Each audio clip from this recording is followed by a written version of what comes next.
Hey there, 5th and 6th grade. This is Mr. King. A little concerned I'm going to lose my glue stick here, so I better grab that away from the edge. Ah! So I wanted to show you guys we're going to work today a little bit on a cool thing. I'm actually going to be teaching you not about this perspective. This is called the force perspective, because guess what? Bleep! This piece of paper. And it looks a lot more 3D if we add a couple tricks into it. Now, I will kind of teach you how to use this particular force perspective, although it's not going to teach you everything you need to know. It's actually a really complicated way of drawing, but I will teach you how to add this really realistic shadowing that's going to make a huge difference. So we've got our really dark black shadows, we've got our mid-tones and the lighter mid-tones, and then we've got our highlights, which are these really bright spots. And I'll tell you more about that in just a minute. But I figured it would be good to show you the product you're going to get when you're all done. So let me just throw this in the tripod, handy dandy. And I'm going to show you from a different kind of perspective here so you can see that flat paper while I'm working on it. Ignore the bell, please. And you guys are going to see how to do this. So let's go through a supply list really fast. It is also written out on the instructions here. But first up, you're going to need something to trace for a square. Or you could make it with a ruler yourself. I just think it's easier with a chunk of cardboard you cut out into a square. It doesn't even matter if the square is perfect or not, just that it's close enough that it doesn't look like super hand-drawn, because you want it to look like it's, you know, part of this environment and a little bit more intentionally there. So a piece of cardboard and a square, a fresh Sharpie or black marker, doesn't matter if it's permanent or if it's water-based, either one works, a pencil, because pencils are a must always, and a piece of paper. I can actually tell you guys how to do all this without really anything else. Now, you could definitely use a ruler, but I'm even going to show you, if you don't have a ruler on hand, just a hunk of cardboard off one of your boxes you got in the mail from mail order stuff is a wonderful option. So it makes a nice straight edge really easy. That's all we really need. So I've got a rectangle of cardboard, a small square or rectangle to trace, a piece of paper, a marker, and a pencil. There we go. That's our supply list right there. And then you kind of want to find an object that's smaller that you could use for your picture at the end. So my glue stick is going to be my object that I have hovering over my abyss. So to create this, I'm going to draw it once with you real quick. It would take me a long time to show you the part of me coloring all of that black pit in. And just to let you know, this project, it's really easy to get done. It's a lot of fun, but it does take a little while to color in your area black. If you want to go and speed that up, you could just get a bigger black marker than this. I find it meditative. So first up, I am going to take my square and I'm going to put it, you know, somewhere pretty close to the middle of the paper. I'm going to trace that with my pencil. And in a minute, I'm going to go over that with marker. Now, the next step of this is to create my pit. Now, here's the funny thing. Even though it kind of looks like my square is in the middle of the pit when I have it in perspective, when I tilt it up, you can see that it's way near the top. So what I'm going to do when I draw my pit is I'm going to put the top of my pit just above that square and the bottom of my pit way lower, almost the bottom of the paper. So you're going to want to make kind of a wobbly oblong oval here. So just nice wandering line. And done. Looks kind of like a rotten lemon, okay? And it's got the square rectangle closer to the top of it. So that's intentional, don't worry about it, all right? The next step here is I'm gonna take my cardboard and directly below my little rectangular square here, you can use your pencil to help you find it if you need to, find where it leaves the edge of the paper in the middle. So you're trying to find kind of the center of it. Make a little mark at the bottom with your pencil. All right, I don't know if you guys can see that. But what I'm gonna do is I'm gonna take my cardboard and I'm going to go from the corner of my rectangle down to that little mark. I'm going to do that from both sides here. This is just a guideline. It's going to help me a lot, but it doesn't really, you know, it's not super important. It's perfect. So you guys can see I've got my guideline set up. I'm basically ready to go. Now, one more thing I'm going to do is I'm going to actually draw, see where at the edge of my weird oblong lemon here, I'm actually going to try to follow the shape of the line that I have above right here pretty well, because this is going to be the thickness of my pit, or actually of the ground around my pit, I should say. And what's going to happen is I'm going to come down, I'm going to have my line leave my paper right almost straight down right here. So since it starts straight up and ends up straight down, what that ends up doing is it gives us a little more perspective of the thickness of this layer of whatever we're standing on when we're viewing the pit, and it's gonna just make it that much more convincing. Next step, use that handy dandy eraser, and you're gonna erase that very bottom part of your, I don't know what you wanna call your pedestal right there that goes past the pit line. Erase. You can even erase that little dot at the bottom. You don't need it anymore. Erase. And remember, it doesn't need to be perfect erasing, just enough that like nobody notices on camera, because this is all about that final shot that we get on the camera. There we go. All right, now I am ready for Sharpie time. So this is where things get kind of exciting and fun. If you want to do more stuff in pencil, you can, just to be safe about it. But I mean, you honestly don't need to. If you follow along with me and you've got faith in me, then I'll help you out. All right, so I'm going to outline my pit of despair. And so guys, what we're gonna talk about today is going to be, and by the way, if I don't follow this line perfectly, it's not the end of the world. What we're gonna talk about today is highlights, midtones, and shadows. Those are the things you're gonna need to know about as we get into the world of adding shading to our work. Now, shading makes things look three-dimensional. Why? Because all three-dimensional forms in life have shadows to them. If something you see that is looking three-dimensional to you doesn't have a shadow, gotta tell you, it's probably a vampire. Just because all 3D forms do have shadows, because we block light and therefore create a shadow. So, there are certain times of the day, though, you can't see your shadows too well because they're almost directly underfoot, aka high noon. So I'm gonna actually follow all these lines. Now this line still on the outside, even though I did it in Sharpie, is kind of temporary, and I'll show you why in a second.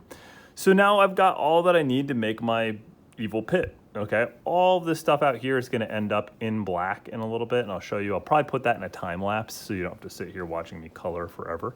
But the last things we need to do is really just add our little textures here, and then I'll show you guys how to do the shadows on this pedestal in the center and then that rim edge up over here, okay, to make it look that much more convincing. Instead of doing the cracks I did on the demo, I'll probably do just kind of like striations, make it a little easier for you to see, because the cracks all have to go straight up and down. Even though it looks like you'd want to kind of have it fan out like the pit actually does, you want to have them go straight up and down as possible. So what I will do is I'll just freehand this and I'll show you what I'm talking about. The striations on your pit. So you don't even need to connect your striations all the way up and down. These little marks on here, you can just do them bit by bit. That just makes it look like a little bit of a cutting texture to it. Striations are like, I don't know how to really explain. I need a dictionary for that. They're like little texture marks, I guess you could say, in terms of when you, yeah, I don't know if it actually always refers to when you cut through something, but I know it can occur when you cut through things. You know, kind of like a mark from cutting something away. So sometimes I'm alternating between doing 2 on the top, 2 on the bottom, 1 on the top, 1 on the bottom. Just a little randomness makes it feel good. Always straight up and down, even as you get over to this edge, and boom. You guys can see those marks give me a nice little bit of texture, like it cut through the ground right there. You can get that same thing by doing vertical crack marks, which are a little more complicated, but I kept mine simple for you guys so you can see that. Now here on my pedestal, I do like to have a little overhang of whatever material's on top up here. In this one, I kind of thought of it like some sort of maybe like grass or something that had grown off the edges. It's a little bit thicker and chunkier than it would necessarily need to be for that, but why I like to do that, and I'll show you this, let's add something similar over here. We're gonna do, it'll be a little bit more draped. I'll make it kind of go a little further down. Almost looks like drip marks, right? Because things that are, you know, growing over the edge of stuff do kind of drip and drape down. So I like that because what ends up happening is if we add a little texture to this, again, we'll make those kind of like striation marks, make it look more like some sort of grass or something growing right there.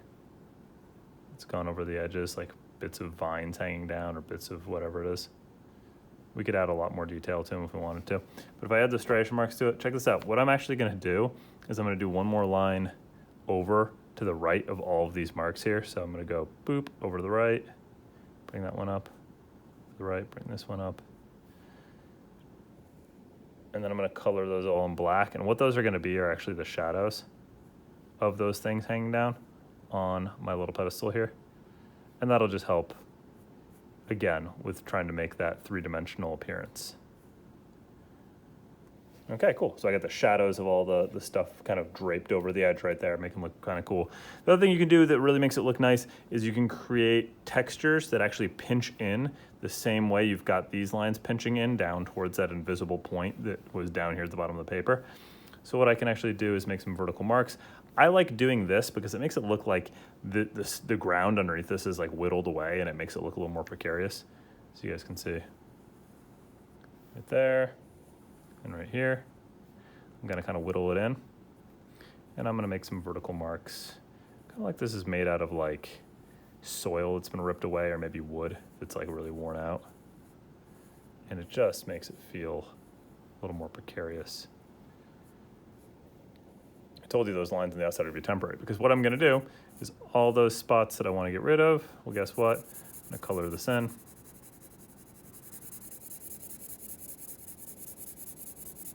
And color this side in. And I think you guys can already see where this is going.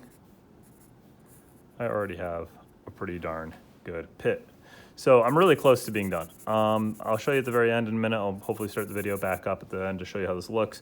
But the last thing I want to show you before I get into that quick time lapse is why you have your pencil still, which is that you're going to go down here to the bottom of your pillar right here, and you are going to push your pencil down and blacken in the bottom of your pillow as dark as your pencil will allow.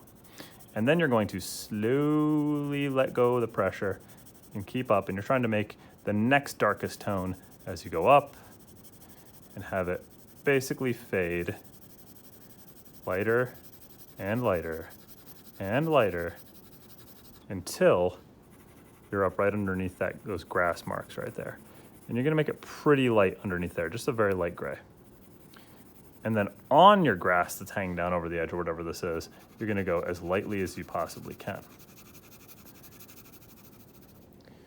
So I'm gonna push it a little darker on the side of my pillar here. Now you can get, if you feel really confident, you can get really intense, and you can add some shadows that follow along those little texture marks along my thing here. And that will really add a nice little bit of something, something. And boom, you guys can see I've got my darkest tones, my shadows in my pit. I've got my next darkest tones on the bottom of my pillar.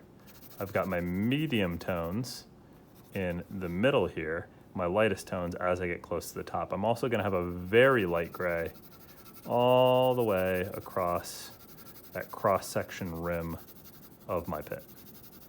Now, if you notice, I'm really kind of loosely going over this, and sometimes my pencil is going into the pit, and sometimes my pencil is going out of the pit. If your pencil goes into the pit, I would just leave it because you're gonna color over it with Sharpie. If your pencil goes out of the pit, then that's where you're gonna wanna get your eraser and clean up that edge real quick. And that's super easy to do. Just have a nice eraser on hand.